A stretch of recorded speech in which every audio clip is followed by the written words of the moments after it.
The other day, I was driving a Lexus NX home when I noticed my neighbor has the new Toyota RAV4. And in my head, I thought, darn, that is a really good looking SUV. So in today's video, I'm gonna be comparing the new RAV4, which by the way is super epic, versus our tried and true Lexus NX 350 to see, is it really worth the price jump of almost $15,000 to go to the Lexus? I'm Dustin Mason from Performance Lexus in St. Catharines. Make sure you hit like and subscribe for more Lexus related content.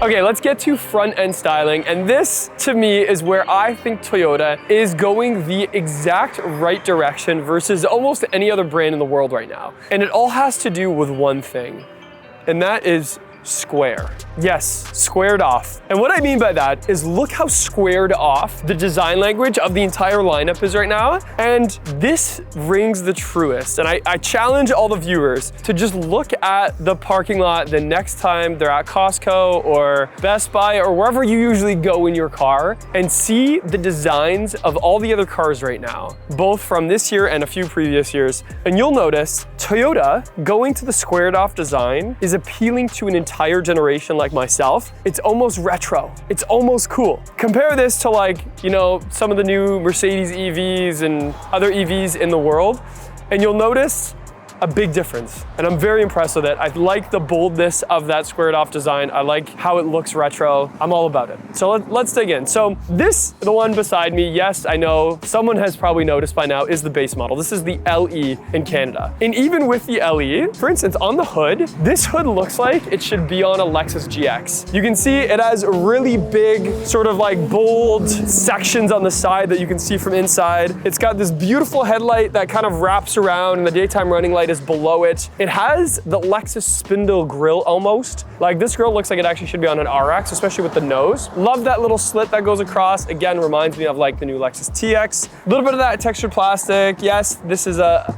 blank panel because it's a base model. And also too, by the way, let's give kudos. They hid all that technology. This has Toyota Safety Sense 4.0, and they hid all of that.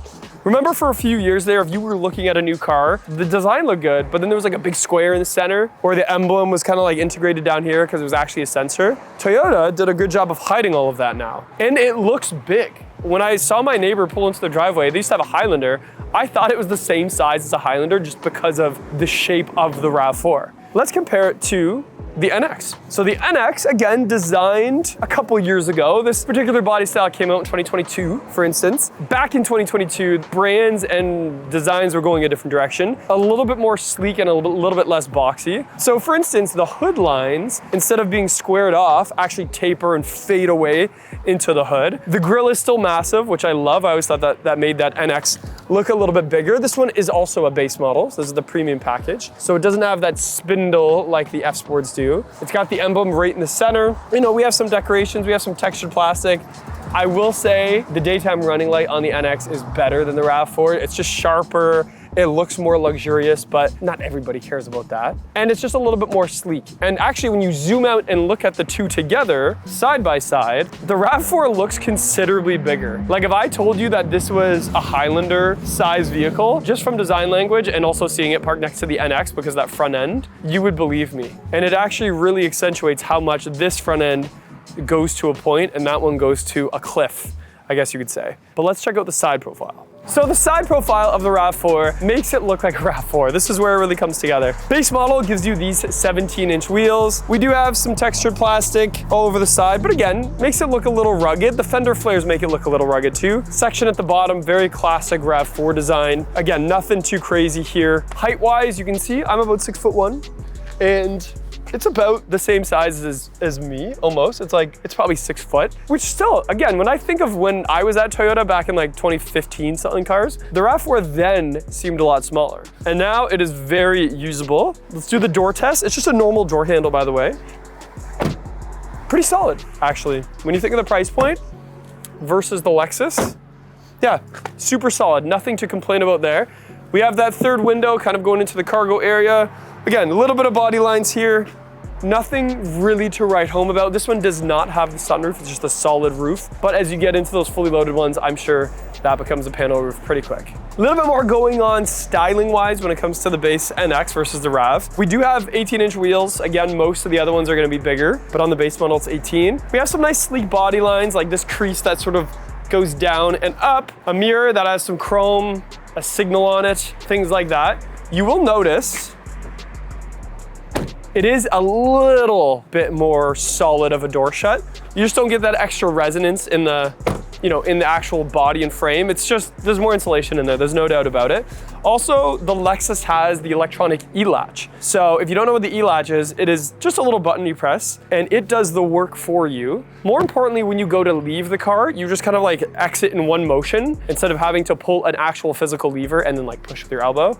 So that is luxury on its own, just being able to like get out in one motion. It is more sleek. Like you can even see the way that it tapers up and then also tapers down makes it look a lot smaller versus the RAV from the side profile. And that's because it is a little bit less cargo space, a little bit less backseat space, but not to the point of it being unusable or usable. It's just differently laid out, I would say. It does have run flats, a little bit of trim at the bottom, and then the back sort of tapers off. So this is my first time looking at the taillights of the new RAV4 because I haven't seen it driving at nighttime and haven't been behind one. It's good. It's really good. They've come a long way. It used to be you could tell how expensive a car was by driving behind it because of luxury cars always had so much sharper LED taillights. Now, a base Toyota does not look like a base Toyota. In fact, if you eliminated those badges, like those old commercials that GM used to do, where it would be like, real people, not actors, and they would guess what kind of car it is, this looks luxury to me. But enough of that. So let's look at the actual car itself. I'm standing on a riser right now, so I'm actually not this tall compared to the back. Solid glass window, there's a little bit of curve to it. We have an exposed wiper, RAV4 spelled out with the Toyota badge. I like that they blacked out the Toyota badge. I think that's very subtle. OE/HV all-wheel drive because all of the new RAV4s are hybrid. And because of that, no more exhaust pipes, they're all hidden and a little bit of plastic there. Let's look at the trunk. Really large trunk. Toyota RAV4 wins every time with this. Full-size spare, cargo cover back there as well that stores nicely away. Huge trunk. This is very, very usable, I would say. Can't say enough about that. Tons of space, it's a good height, it's good width. It helps with that squared off look. You can tell that that's what Toyota was prioritizing, that's for sure. Okay, so the back of the NX, first thing you're gonna notice is that hatch has way more of an angle on it. There's still an exposed wiper, a very nice LED lighting system, talk about luxury, that's spread across the back. I have driven behind these in traffic and they look amazing. We have LEXUS spelt in big letters across that. That's the modern version for Lexus.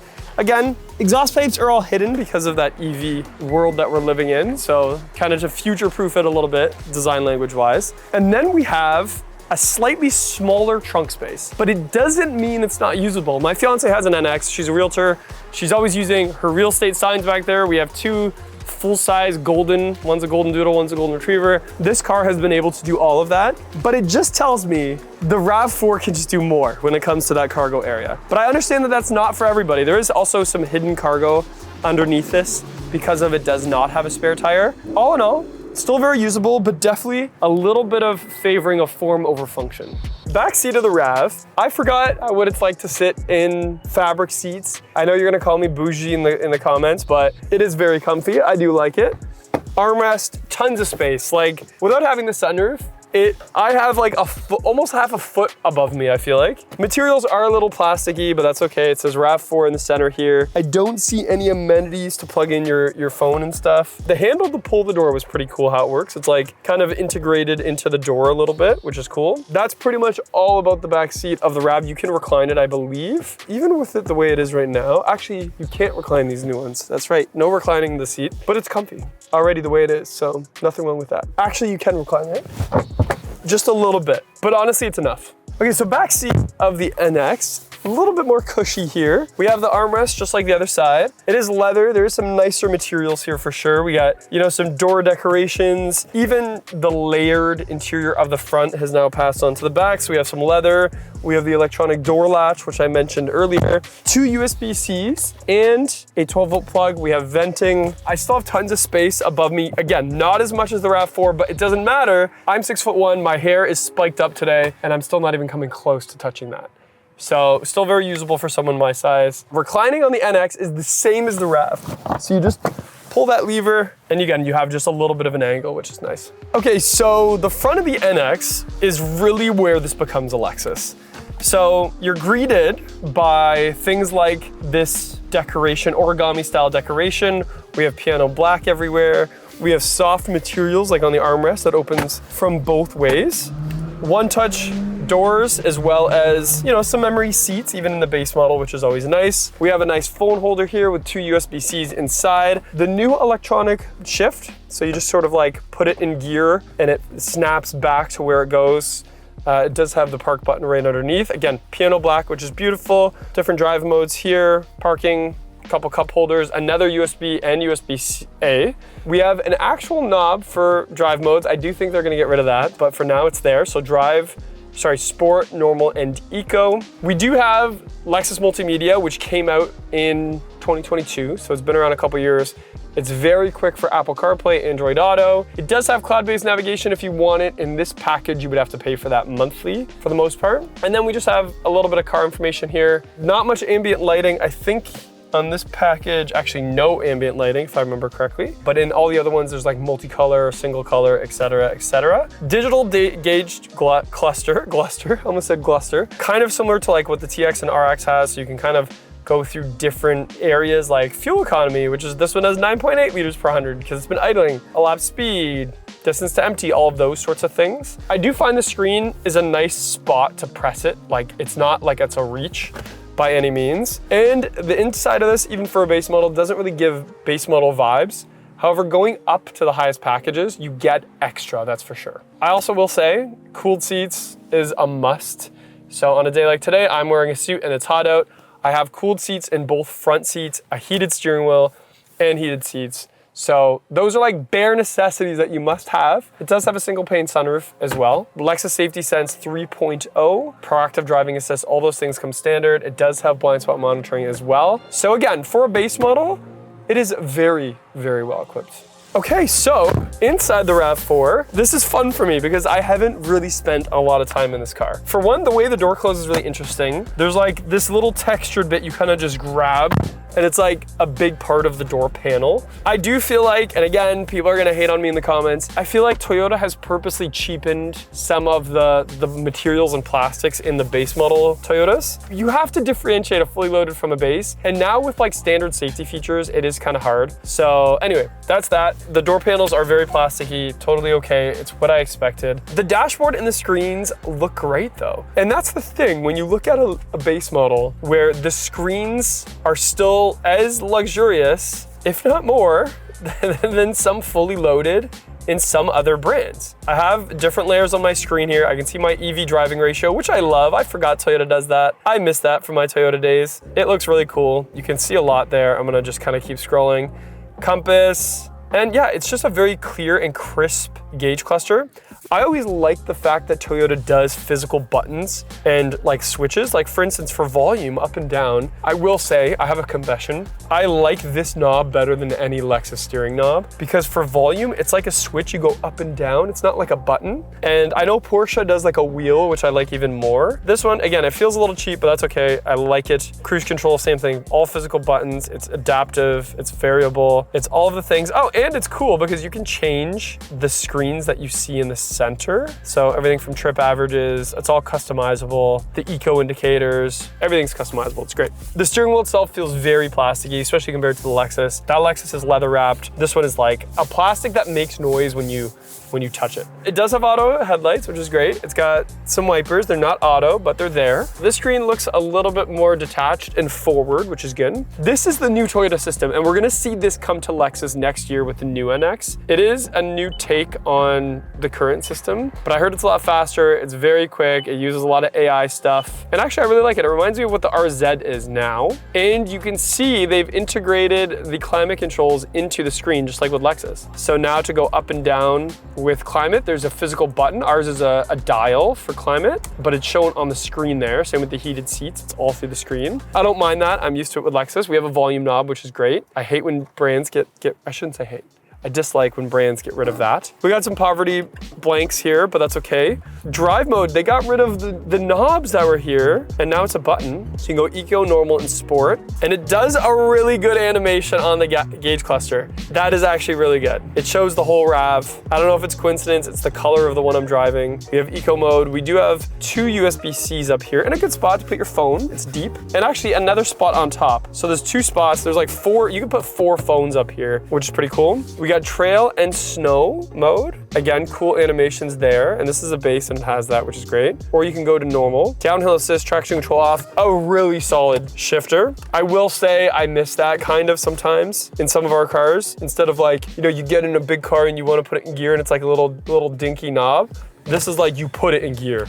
And I really like that. Couple cup holders. This is something that Bhaskar just showed me. And that is, so not only does it have the armrest that you can switch open from side to side, just like the Lexus, you could also flip this puppy around and now you have kind of like a hard surface that you could like write on. Or if you're Dustin Mason, like I am, I would probably eat on this, knowing me. I don't know why I have this thing. I like to eat in cars. I'm on a car ride. I like to eat or snack. And I would probably put it on there.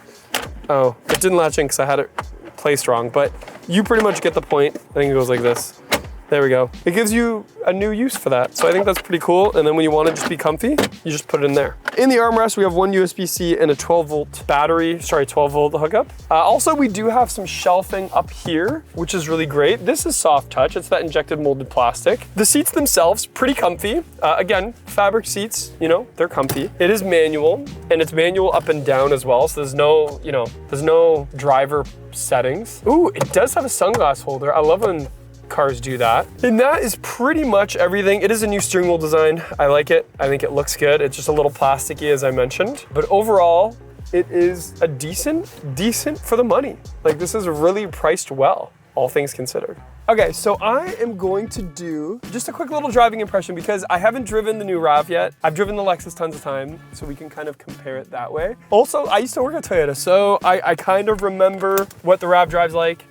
It's now only in hybrid. So far, seating position is good. I will say there's already something I love more than the Lexus, which is sometimes hard to say. The hood. You can see the whole hood because of the edges, and I like that. I don't know why. Why am I like this? I just really like that. This is the latest powertrain for hybrid. It's got good pep. It's over 200 horsepower now. Back when I worked at Toyota, the RAV4 was like 170 horsepower. So now I think we're into the 220s, which is a big jump, especially when you're talking about fuel economy as good as this. Now this one is the company demo, the test drive car for Performance Toyota, which is our sister store, and it's averaging about 6.9. So when I compared that to the test drive NX that we have, that we were reviewing, that one is averaging about 9. It'll probably get a little bit better, but not a ton. It doesn't have paddle shifts, by the way. I like a good paddle shift. I'm just gonna step on it right here. Yeah, really good power. This RAV is good. I can see why they're so hot right now. I would say if you can get over the plastic-y interior, which is really the only downside to this package, this is solid. And I just saw my reflection in a building I passed, and the car looks good. It used to be, like, my sister has an old RAV4, and it's very usable, but I never would have said it was like super stylish, like the front end. The back looks good, but the front end, this one looks really good. Yeah, very, very solid. I'm not gonna go on the highway. I'm sure if I did, we would hear a little bit of wind noise because of the lack of insulation versus the Lexus. But actually, like, considering the price point difference, yes, the Lexus, even in the gas model, is smoother. Yes, it is quieter inside. Yes, it has more power. The hybrid NX, you're closer to like 300 almost. And even with the turbo one, you're still up there. But for the average consumer, I don't know if they care about that as much. This is good. And also, by the way, the way that the dash is laid out, it's closer to the RX, and real ones, I would say real enthusiasts will know why I say that. There's a few design things that are almost exactly like the RX, and that makes it feel spacious inside. It does have things like integrated dash cams and stuff like that, especially on the higher package. There is a lot of tech, self-driving modes, all of those sorts of things. On this base model, for the price, there's still a lot here. And that, my friends, is why this has such a big waiting list. That's for sure. Okay, so there you have it. A comparison between the all-new Toyota RAV4 LE versus the Lexus NX 350. And yes, powertrain-wise, the two have a very big difference. This new hybrid system is absolutely amazing and very smooth, and with over 200 horsepower, check a lot of boxes. The NX, however, comes in so many different ways right now. Yes, we got rid of the NX 250, but the NX 350 turbocharged engine.